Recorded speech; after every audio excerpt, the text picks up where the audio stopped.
will be kind of where we have our informal conversations going. And so with that, it's now officially 11:25 Eastern, so we'll go ahead and kick this off. We've got a lot to talk through today, and frankly, I'm really excited to talk through this. We're going to be talking through this concept that I was kind of tossing around in my head of debugging our computers. We debug our code, we debug everything we do in our technical careers, but the biggest computer that we have and the most powerful one is actually in our head. And so we need to sometimes take a stop and look at what's going on inside of it. For that, a quick introduction. My name is Chris Teitzel. Been in the Drupal community now for over 11 years. Founder of an agency named Cellar Door and a company named Locker for website security. I've been fortunate enough to work all over the world with organizations of all sorts of sizes, including the government, and being able to advise them. We'll get into that here in a minute. But what I'm most excited about during this session, and frankly, and no offense to anyone I've ever co-presented with, one of the folks that I'm most excited to be co-presenting with is my dear good friend, Dr. Joshua Williams. He and I go back, to 2006 or 2002 when we first started college together, and have been best friends ever since. So with that, Josh, I'll let you give a little background on yourself. Thanks, Chris. Hey, everyone. I'm Dr. Josh Williams. People call me Dr. Josh.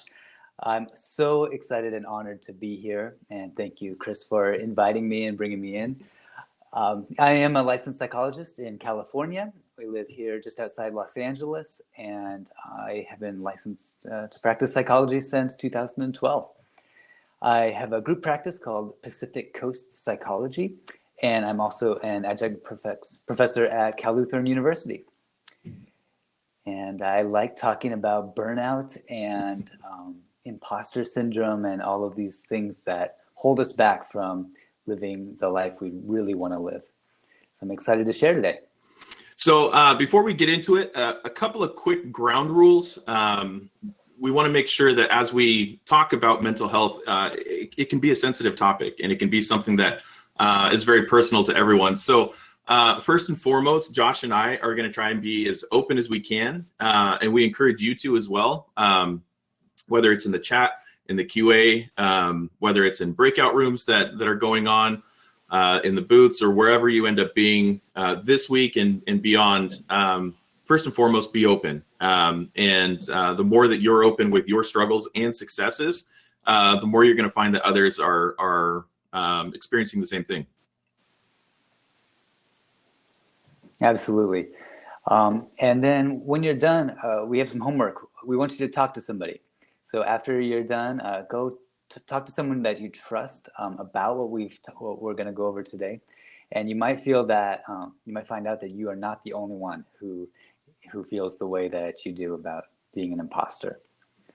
And one other thing to mention here is that one size does not fit all when we're talking about, we're going to get into the reasons why, some ideas and concepts and how to deal with and work with these various topics. But nothing replaces the ability to have a one-to-one with a licensed professional. And so I'm fortunate enough to have one in my life that I call one of my best friends. And so I'm able to talk with him and bring him here. But make sure that today is food for thought and study, and continue to talk and work with those that are licensed and trained. Yeah, and we are learning as well. We do not have it all figured out. We are imposter syndrome and burnout is not unique to tech. I've felt these things in my career, and it's so common. So we're not telling you what to do here. We are in the trenches with you, and so let's work together today and see what we can learn and how we can improve ourselves. And one of the I put out a tweet yesterday as I was preparing for this. I realized I had spent the entire weekend working on work, not around the house, but on my day job. And so I was sitting there going, yeah, I'm really the best person to be talking about burnout, as I'm effectively contributing to it by working through the weekend. So this is definitely something that I continue to struggle with. I continue to work through. But knowing and having these conversations with others in the community, I know that I'm not alone. And so that's part of the reason why I wanted us to talk today and let you know that no matter where you're at, and it's fun to see folks from all over the world. We've got Europe and France and Belgium, the US. This is a universal topic, and we're all learning together. So first off, let's talk about imposter syndrome. This is one that for me personally, I've gone through a number of times throughout my career. And first, we're going to talk about what it is, and then we'll get into kind of how it manifests itself, and then what we can do about it. First off, imposter syndrome is the idea that you doubt your abilities. You feel like you're a fraud. You feel like you're not, that at some point everyone's going to realize, and the curtain's going to be lifted and the record's going to scratch and everyone's going to look over at you and realize you don't belong here, right? I do that all the time. One of the classic stories that I like to say is, if you go back and look at your first Drupal.org post, it's always fun to do and pull up your first question that you, the first question that you asked, and not answered, but asked. Mine was, how can I get space around this picture on my website? All the text is bumping into it and nothing I can do will make it, space off that picture. And someone just use padding. And I was like, what's that? And I realized, and I continually go back to that. And at times I went back to that as, man, who am I to be speaking on stage or to be presenting at conferences or talking to these big companies when, just a number of years ago, I didn't even know how to do the most basic of CSS, right? I've gotten up on stage and talked about things that I had little expertise in, but I had a lot of knowledge in and working knowledge. And while I was on stage, I would get questions from folks that are deeply entrenched in the technology. And I would just have to go, I don't know. And every time that happens, or every time I'd go through that, I would just sit there and think, am I really the person that should be here? Is this really for me? So the first thing that you'll experience with imposter syndrome is just doubting your own capabilities. It's so funny you say that, Chris. When I first got licensed, started working with clients, most of them were much older than I was. And so I didn't feel like I could help them being so much younger. And it didn't help when every day some client would either ask me, what, am I your first patient, or are you right out of school, or are you Duty Hauser? I didn't even know who Duty Hauser was. That made me feel even worse. So this is common across all fields. Yep. And it usually impacts high achievers. So if you feel like you can give the impression that you are more competent than you actually are, this is very common for you. Yeah. And it's actually first identified related to in the 70s when they were looking at women in STEM positions. So high achievers in these STEM positions who did not fit the traditional stereotype for who would be in these high achieving roles. That's interesting. Yeah. And as well with imposter syndrome comes the insecurity. So whenever you're given an accolade, someone mentioned here in the chat that every time they get promoted, they feel like they're going to get fired the next day. Yeah, it's that insecurity of, I just got recognition for something. Should I really have gotten that? Do they really know what brought me here? If they only knew, just how much Googling I've done or Stack Overflow I've looked through in order to get to where I am, they would really know that I shouldn't deserve this, right? Yeah. These feelings are valid. And sometimes you might feel that you are only in your position because you are lucky. Right. Maybe you knew the right person, or you were in the right place at the right time, and you doubt your own talent and qualifications. And this is one that I've fortunately gotten over in life because I realized that I just can't avoid it. It's just looking stupid. You don't want to look stupid in front of folks. I've realized that there's nothing I can do to prevent that, so I might as well just embrace it and have fun. But there is this hesitancy to speak up because you're afraid that if you ask that question, or if you make that point, everyone's going to look at you and say, did you really just ask that question? Again, going back to me and my first post on Drupal.org, it's one of those things where it's like, I'm glad that's in the permanent record out there so folks can continually go back to it.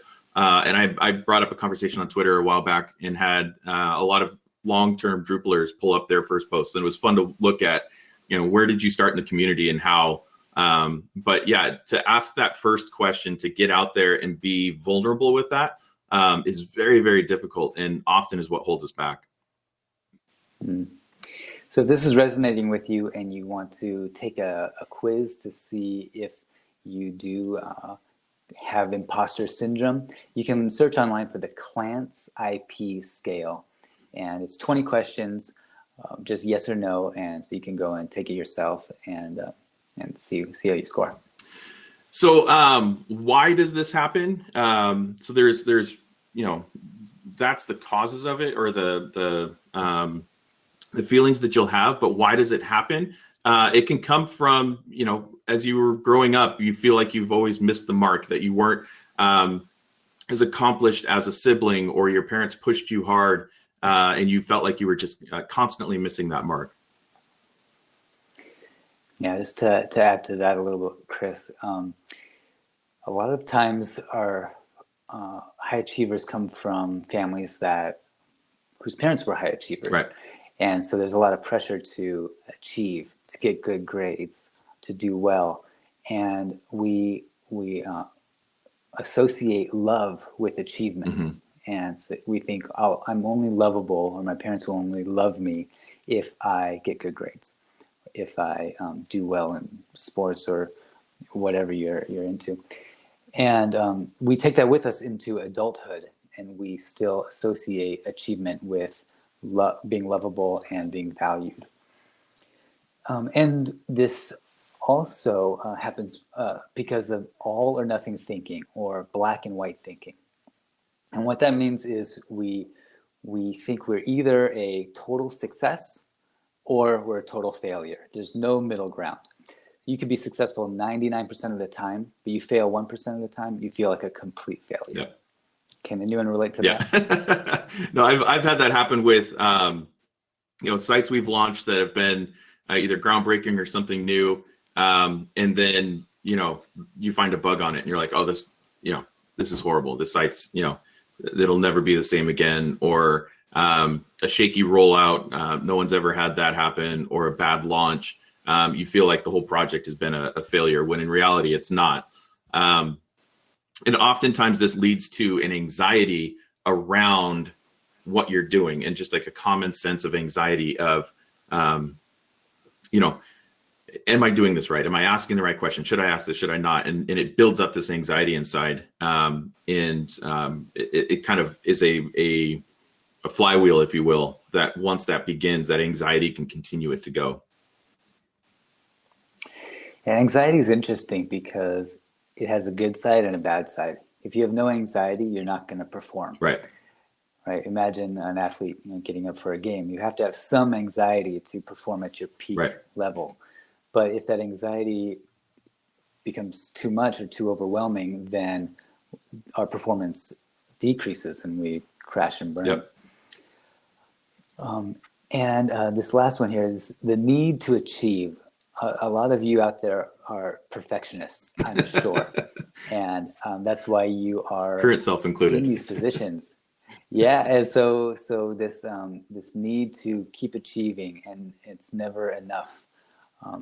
It can lead to this feeling of I'm actually a fraud because I'm not doing enough. Yeah, and I think us in tech can relate to this in anyone who's worked in the front end. The idea of pixel perfection, or copying everything as it should be. For me, a lot of the times, I even was experiencing it this weekend as I was working on things. Task is A, but then all of a sudden it's like, oh my gosh, there's all this other stuff I have to do and I need to achieve and I need to do all this stuff. And it just becomes overwhelming. But then in that process, you then start to think, do I really know what I'm doing? Do I actually know how to do this? Am I the one to fix this?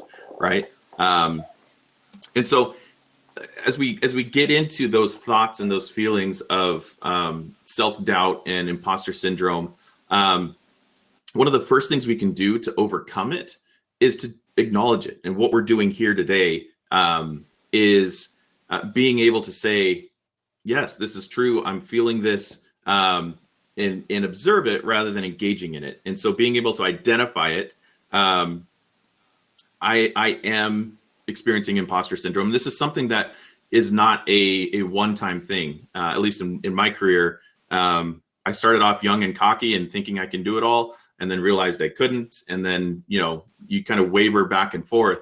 And 11 years into the community, and I feel like I have more imposter syndrome today than I did 11 years ago. And so just being able to acknowledge those thoughts, vocalize them is huge. Yeah, doubt is normal. I bet every single one of you has experienced feelings of doubt. And when we acknowledge it, like Chris was just saying, we name it and acknowledge it. I'm having doubt. I feel like an imposter. I feel like a fraud. Actually naming it moves it in your brain from these more basic levels up to the prefrontal cortex. And then we can decide what we're going to do with it. And we don't have to let it control our actions. Either consciously or subconsciously, right? Like once you make it conscious, then you have the action to do something with it. But if you don't acknowledge it and bring it to the front of your brain, for layman's terms here, you're not actually dealing with it, and it can subconsciously control you, right? Exactly. Yeah, when we name it, then it becomes conscious, and then we can have control over it. Yep. And the other thing is, and I've learned this, if I could go back to myself in the Drupal community, especially, but then just in tech 11 years ago, it would be ask for help more and more often. Mm-hmm. I've had some of the best conversations in my life with folks at with folks at conferences or work sessions or whatever. And when I ask for help, the amount that I learn is incredible. And you feel that support and you're like, oh, okay. And the best feeling is when you ask a question and the really smart person that you think you're asking the question to goes, that's a great question. I don't know it either. You're like, yes, I am normal. Like I am not the only one who thinks that this question is only for me. So being able to ask for help and ask others and talk with others is huge. Yeah, it's the best way to overcome it. And remember, the goal is not to never feel like an imposter. That's impossible. The goal is to give you all some tools so that you can, your imposter moments don't become an imposter lifestyle. Right. So then let's move into burnout, because this one I know affects a lot of us, and especially in the open source community where, and I was having to explain this to Josh recently, is in the open source community, it's kind of a do-ocracy, right? You show up and those that do achieve, but not all the time. And you'll end up putting in hours and hours and days and weeks and years into something. And it may or may not come to fruition. It may or may not be contributed or accepted by the community. And so you can get these burnouts. And I know in the Drupal community, I know folks that have had burnout. I know folks that have publicly dealt with burnout. And frankly, the first experience that I had with it in the Drupal community was a prominent Drupaler coming out and saying, I'm done. I've burned out and I need to take a step back. And I was like, whoa, what's going on here? Like, I didn't know that was a thing. I thought this person was just, a code god. So burnout starts with a lot of cynicism. And so your work begins to get so frustrating and stressful that doubt creeps in that it's even worth it. This can speak directly to the open source community. You work day in and day out on something that you're passionate about because it's the open source community. You're not getting paid from the community to work on it. So it's very near and dear to you, but then it just becomes so frustrating. You're like, is this even worth it? Should I even continue on? Yeah, and it might be hard to identify that right away. But one way that might be easier is the physical effects of burnout, because our mind and our body is all connected. So you might notice you're having more headaches, stomach aches, you're tired, and that might be the first sign that you're getting burned out. Yeah, and then also exhaustion. I know this. I've experienced this. Again, going back to myself 11 years ago, first starting in the Drupal community, it's just because you can code all night doesn't mean you should. And it's not a badge of honor to say that you've coded all night. And so for me, I know that I start to experience burnout from exhaustion, just pure, utter, I can't wake up. Every moment I just want to fall asleep. And oddly enough, I feel stress as exhaustion. So for me, that one is kind of the main indicator for me of what exhaustion or what burnout feels like. And then again, another thing to talk about here is it's not just in the Drupal community. It's not just in tech. Josh is a newer father of a year-old now. I've got two that are 4 and 6. And so family can heighten this, or you can experience burnout in your family, and that's totally fine. Like I experience burnout as a father all the time, where it's like, I can't watch another Paw Patrol. I can't ride another bike. I'm not going to do this again. Like I just want to go sit and do nothing. Right. And it's fine to have that. It's normal. Yeah. Or maybe the burnout from your job is carrying over to family time, and you just don't have the energy to pour into other relationships. And Chris, you run a company. I'm sure you see this sometimes. Reduced performance is another key sign of burnout.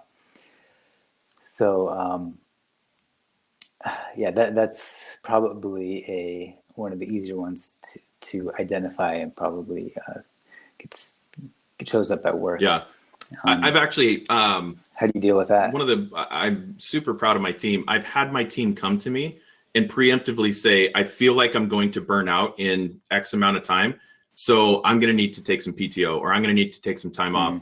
And especially during COVID, knowing that burnout can cause reduced performance. If you're a manager, if you're a team leader or an agency owner, and you start to see your productivity decrease, chances are it's because your team is starting to burn out beneath you, and you just aren't seeing it. Yeah, and these symptoms really mimic the symptoms of depression. So you might feel like you are depressed, and if you are, reach out to a mental health provider or talk to your doctor about it, and you can get help. Yeah, and that's a big thing. Is it's not a sole cause, right, or a sole symptom. And so if you are experiencing depression because of burnout, that can have its own ramifications in your life, and is a very, very critical thing that you need to have looked at and worked with. So what causes burnout? And we'll kind of crank through these, because I want to make sure we get to our Q&A time as well. But burnout comes from a lack of control, either in your personal life, with things you're dealing with, or just the idea of, oh yes, I can say yes to one more thing, or I can do one more thing.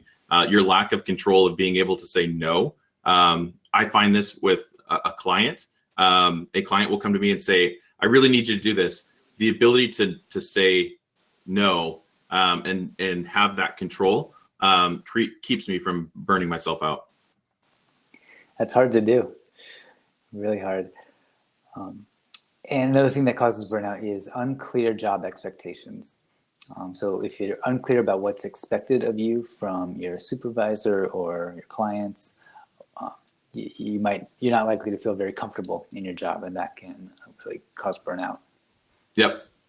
And then so if you're unclear, ask your supervisor. Get very clear performance indicators, so you know. And along those lines, if you are in a dysfunctional workplace, it can cause burnout faster than anything else.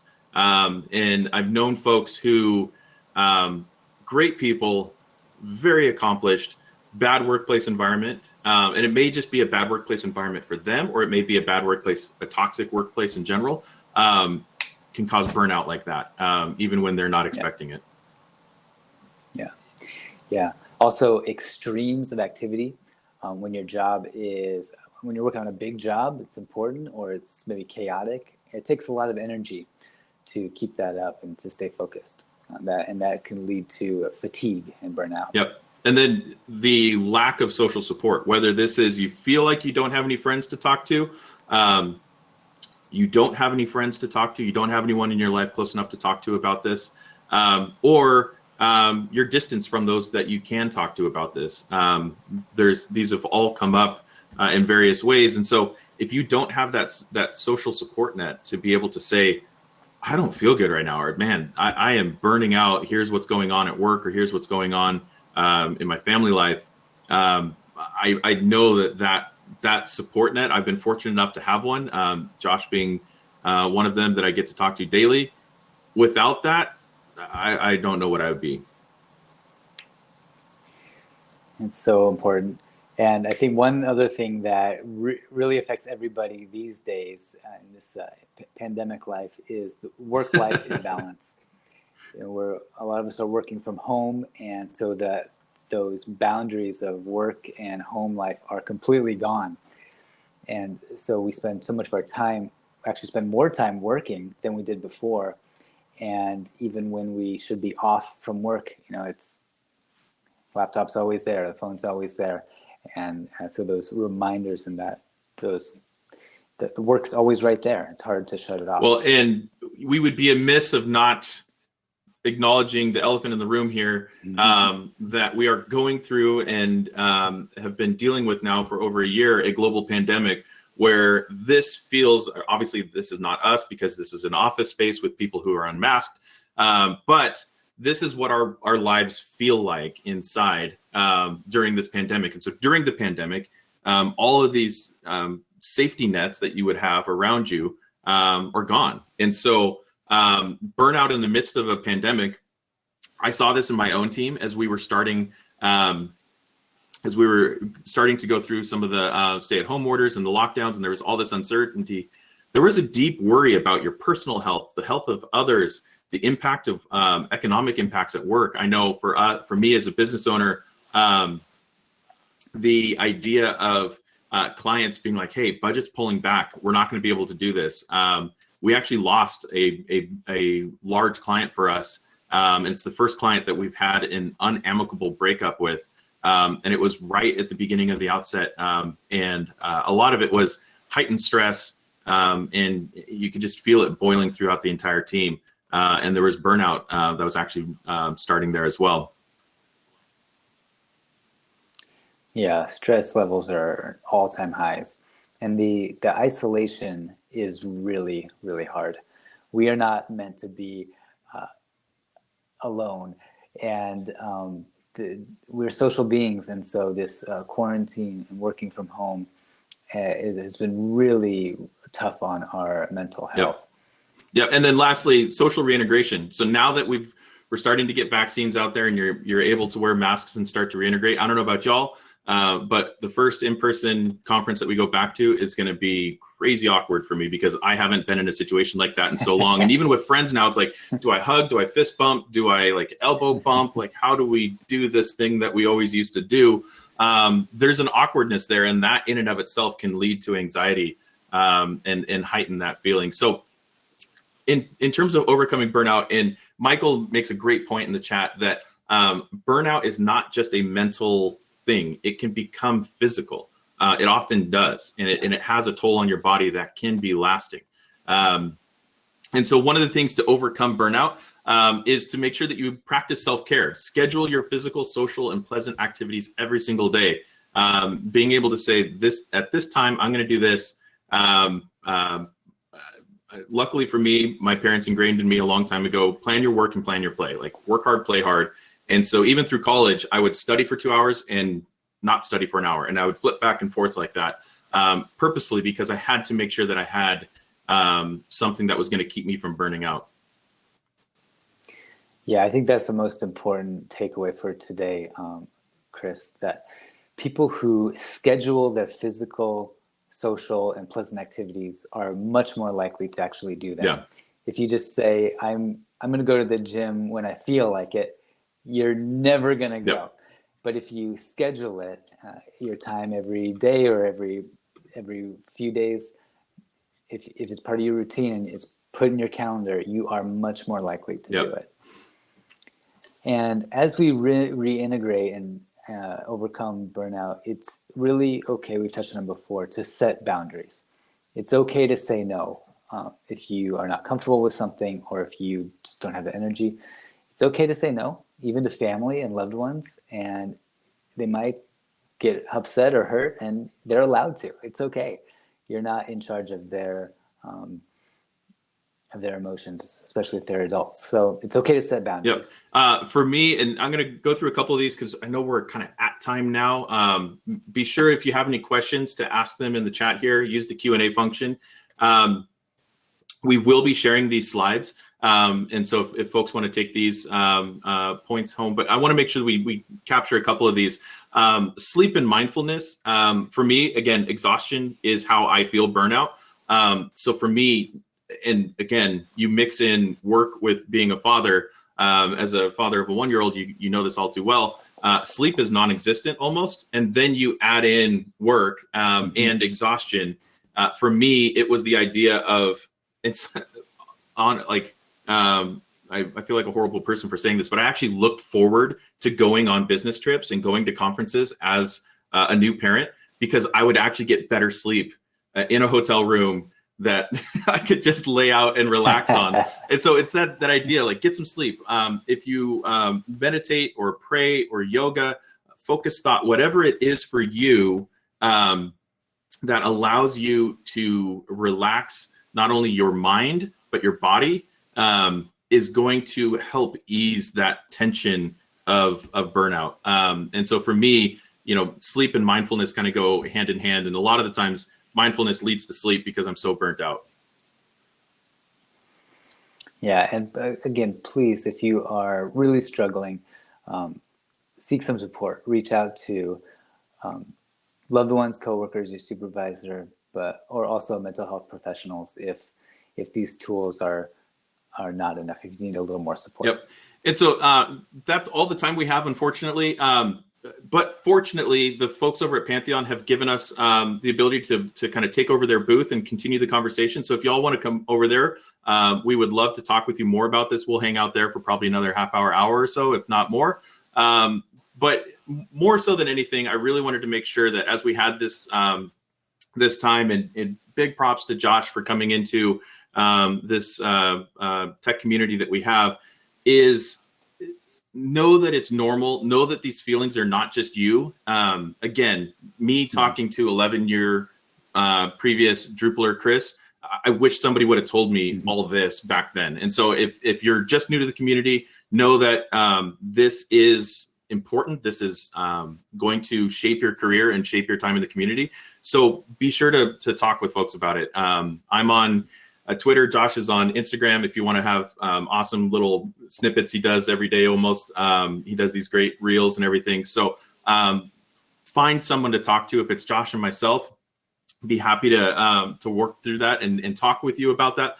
But then also just know that as we get through this pandemic, that we're all here together. And honestly, I can't wait to do another one of these in person. So thank you everyone for coming. We look forward to talking to you more. And thank you for having us. Yeah, thanks a lot, Chris, for having me. And we love connecting with folks. So I think we have our contact info on this up here. So please reach out to us. And yeah, hope to talk to you all soon. Thanks, Chris. Thanks, everyone.